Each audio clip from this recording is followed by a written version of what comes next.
مفتی صاحب قبلہ اعتدال و توازن ہمارا آج کا موضوع ہے، اور خیر الامور اوسطها خیر الاعمال اوسطها،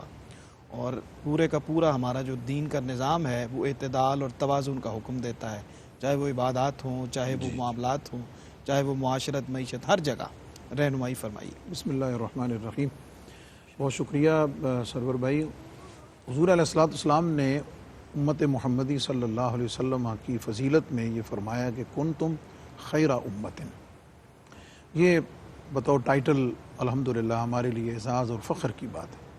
لیکن بالکل اسی اسلوب پر ایک اور آیت بھی ہے جس کا ذکر کم ہوتا ہے، ٹھیک، اور وہ ہے وَكَذَلِكَ جَعَلْنَاكُمْ أُمَّةً وَسَطًا، وسطاً، ٹھیک، کہ حضور علیہ السلام کی امت یعنی ہمارے لیے اللہ رب العزت نے فرمایا کہ ہم نے تمہیں امت وسط بنایا ہے۔ ٹھیک، اچھا، پاکستان میں انفارچونیٹلی اس کے اوپر ریسرچ اور کام بہت کم ہوا ہے، لیکن مڈل ایسٹ میں اور اسپیشل سیریا اور اس ایریا میں اس کے اوپر مصر میں بہت کام ہوا ہے، ٹھیک، اور باقاعدہ جو ایک وسطیت کی ٹرم ہے وہ باقاعدہ ایک ریسرچ ٹاپک کے طور پہ ڈسکس کی گئی، اور اس میں ہر چیز کو انہوں نے انڈر ڈسکشن لا کر بتایا ہے کہ اسلام کی کس کس چیز میں ہمیں اعتدال کی ضرورت ہے اور کس کس چیز میں ہم اس راہ اعتدال سے ہٹ چکے ہیں۔ ٹھیک، تو وسطیت اور میانہ روی اور اعتدال کا مطلب کیا ہے کہ افراط اور تفریط دونوں چیزوں سے بچ کر صحیح، درمیانی راستے کو اختیار کرنا۔ صحیح، اچھا، اسلام بذات خود دین وسطیت ہے، ٹھیک، اس کی خوبصورتیوں میں سے یہ ہے کہ یہ دین وسطی کس کے اعتبار سے؟ یہودیت اور عیسائیت کے اعتبار سے۔ یہاں یہ بات یاد رہے کہ وہ دین جو حضرت موسیٰ علیہ السلام اور حضرت عیسیٰ علیہ السلام نے بذات خود پہنچایا وہ اسلام ہی تھا، اور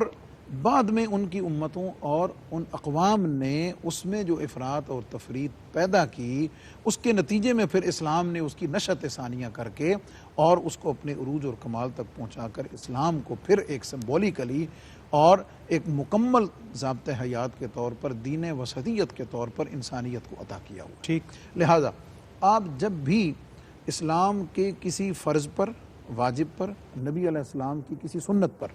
جب آپ اس اینگل سے اسٹڈی کریں گے تو آپ اس نتیجے تک پہنچیں گے کہ ہر چیز میں اعتدال ہے۔ صحیح، عبادت میں لے لیں تو اعتدال کیا ہے کہ یہ نہیں کہ اب سارا دن اور ساری رات مسجد میں ہی پڑے رہیں، نہیں، فرض 5 دفعہ ہے اور باقی آپ دنیا کے معاش کے لیے اور باقی ضروریات زندگی کے لیے۔ رزق کا یہ نہیں ہے کہ آپ نے جتنا کمایا ہے وہ سارے کا سارا اللہ کے راستے میں خرچ کریں، وسطیت کیا ہے کہ اس کا 2.5% دے دیجئے۔ حج عمرہ یہ نہیں کہ آپ ہر وقت وہیں چلے رہیں اور وہیں پہ آتے جاتے رہیں، فرمایا نہیں، زندگی میں ایک دفعہ فرض ہے اور عمرہ آپ کی سہولت اور آسانی پر سنت کے طور پہ ہے، علی ھذا القیاس۔ اور پھر ایمان میں، عقیدے میں، عمل میں، اعتدال میں، رہن سہن میں، رویوں میں،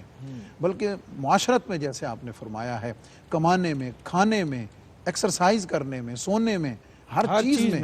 چیز میں اگر آپ دیکھیں، حضور علیہ السلام کی ایک حدیث پاک ہے کہ کسی بھی مفہوم حدیث ہے کہ کسی بھی چیز میں جو اعتدال ہوتا ہے وہ اسے خوبصورت بنا دیتا ہے، صحیح، اور اس کے اندر جو بے اعتدالی ہے، میانہ روی سے عدول کرنا ہے، وہ اسے داغدار کر دیتا ہے، وہ اس کے لیے نقطہ اعتراض بن جاتا ہے۔ بالکل تو اسلام کی خوبصورتیوں میں سے، بلکہ آج کے دور میں تو ہم اگر دیکھیں تو بہت ساری چیزیں اس اعتبار سے تجدید اور اجتہاد کی منتظر ہیں کہ ہم اس میں راہ اعتدال کی طرف واپس پلٹیں۔ ٹھیک۔